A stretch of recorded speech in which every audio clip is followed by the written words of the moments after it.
With video games being as complicated as they are, glitches are just part of the package. Thankfully, the ones that aren't game-breaking give us a little bit of entertainment, and some of them are even pretty useful. So I'm going over my top 10 favorite, most useful glitches that I've had in video games in the past few decades. If you want to see more RPG nonsense, please subscribe to the channel. It means a whole lot to me. It's the best way to support me. And if there's a glitch that you love that you didn't see on this list, please put it in the comments. I'll have to make a second video to just do commenters edition, and the most likes on those comments would just put them into a top 10 by themselves. But let's get started. Skyrim was broken as hell when it first started. Honestly, it still kinda is. But some people loved its glitches so much that even after they got fixed, people band together and complained until they became features.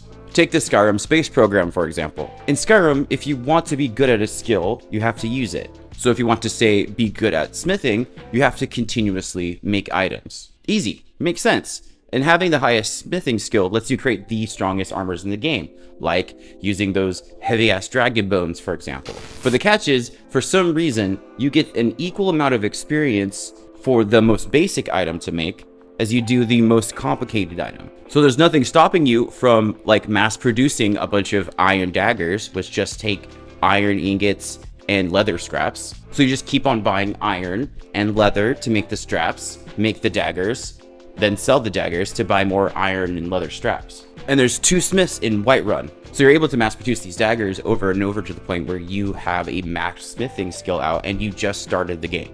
Now, doing this might make the first dragon you see in Elder Dragon, which will most likely kick your ass because the strongest skill you have is smith. So good luck. Honestly, this one's kind of a troll. But in the game Heavy Rain, there's a funny as hell thing you can do while screaming for your son. For some reason, you can just keep relentlessly shout his name. That's it. Just keep smashing X. It's totally worth it, though. Dad, I knew you would come and save me. If you played Final Fantasy X, there's likely 2 things that you've never completed, and that's the lightning bolt dodging minigame and Catcher Chocobo. To get the Sun Sigil, which is an item that you need to get Titus's ultimate weapon fully online, you have to complete a mini game called Catcher Chocobo, which is part of the Chocobo racing that they have in the game. The goal is to finish this race and leave your timer at a negative time. Every time you grab a balloon, it drops your timer down, and every time you get hit by a bird, it fucks. This game sucks. I've only done it once in my entire life, and that was back in high school, and I refuse to do it again raw. But if you play the Japanese original version for the PS2, which is easily done on an emulator with an English patch, there's a pretty simple glitch you can do to just get past it pretty fast. The goal is to let a bird hit you the second your timer ends at the 2-minute mark. So by jamming your Chocobo right in the corner by a wall or by the ledge, you can run the timer out to get it close to 2 minutes. Then you just bust out there and time it so you get Fabio'd right at the 2-minute mark. For some reason, after you do this, the next games you play in this minigame, the birds don't affect you. They'll smack you around just barely. And without the birds in the way, beating the game is pretty easy. If you love Final Fantasy X and never completed this, downloading an emulator, getting an English patch for it is worth it.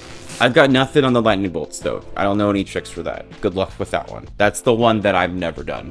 Some games make features that work like glitches.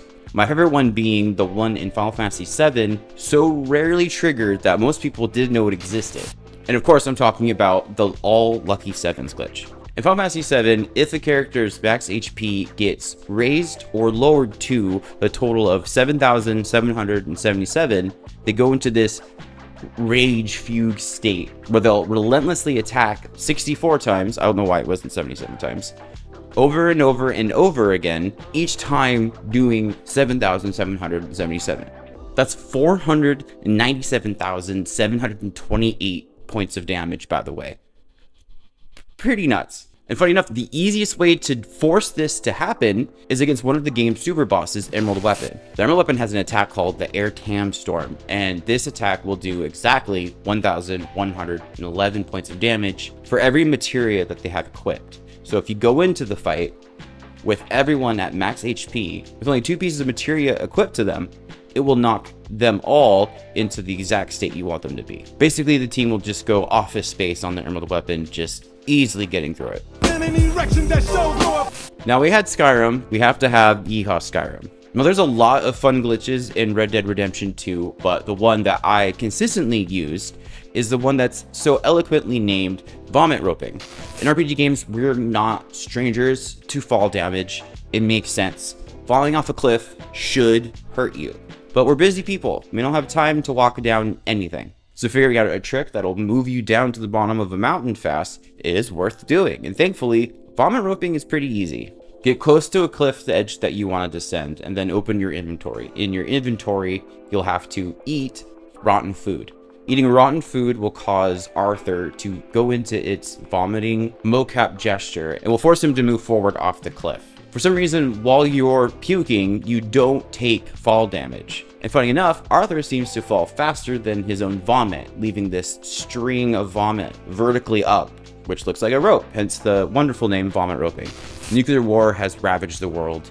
You're left alone to face the wasteland, to somehow find a new calling in this new strange world, and maybe find your son if you have time, if you remember. With all that on your shoulders, who has time to worry about finances? Just cheat. All the cool kids are doing it. In Fallout 4, there's a very easy glitch that lets you duplicate ammunition inside the merchant's sell window that lets you just repeatedly sell one piece of ammunition back to a person, completely draining all their money. All you have to do is buy a sack of ammo from someone, and then immediately sell just one piece of ammo, and then sell all of your ammo. You'll be left with one piece of ammo that you can just Mario Party smash the sell button on and just take everything they own. Okay, you knew Skyrim was going to be on here twice. It's a video about glitches. And this is one of the glitches that was removed and then everyone complained it back into the game. Thankfully, it's pretty cool and definitely better for it. In Skyrim, you can physically grab items that you can see around the world. Now, that doesn't sound super dope in today's world of video gaming, but back then, we were all shitting our pants and having fun with that. I can only think of one other game that did that, and it was Oblivion, the one before Skyrim. Anyway, you could bring a bucket with you, drop it on the floor, and then physically pick the bucket up, and then slide it on top of an NPC's head. With a bucket on their head, they're unable to see anything. Rightfully so.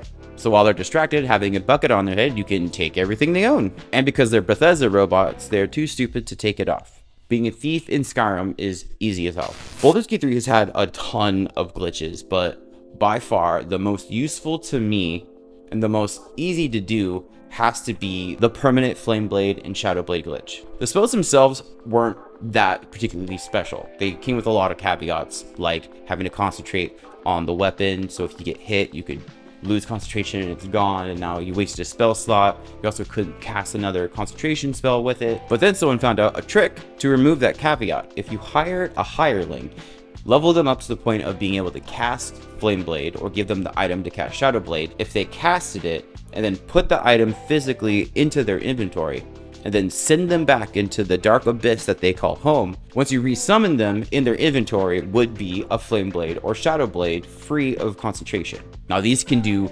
hella damage, especially Flameblade if you casted it at its highest level. Flameblade also works with items that piggyback off of fire damage, like the Hat of Fire Equity, which will raise your spell DC every time you do fire damage, or the Hat of Pyro Quickness, which will give you an additional bonus action when you do fire damage, making the Flameblade Scimitar without concentration one of the best weapons to dual wield with. Now, growing up in the 90s, there was a lot of legends that would be passed around about the video games that we all played. And we didn't have the internet to look it up to see if it was verifiably real. So people would tell us just crazy shit straight to our face, and we would just have to take them for the word for it. I thought there was a way to keep Eris alive in Final Fantasy VII for an embarrassingly long amount of time. People still believe that you can somehow play as Luigi in the original Mario 64. But there was one story that turned out to be true, and that was the secret Pokemon in Pokemon Red and Blue, Missing No.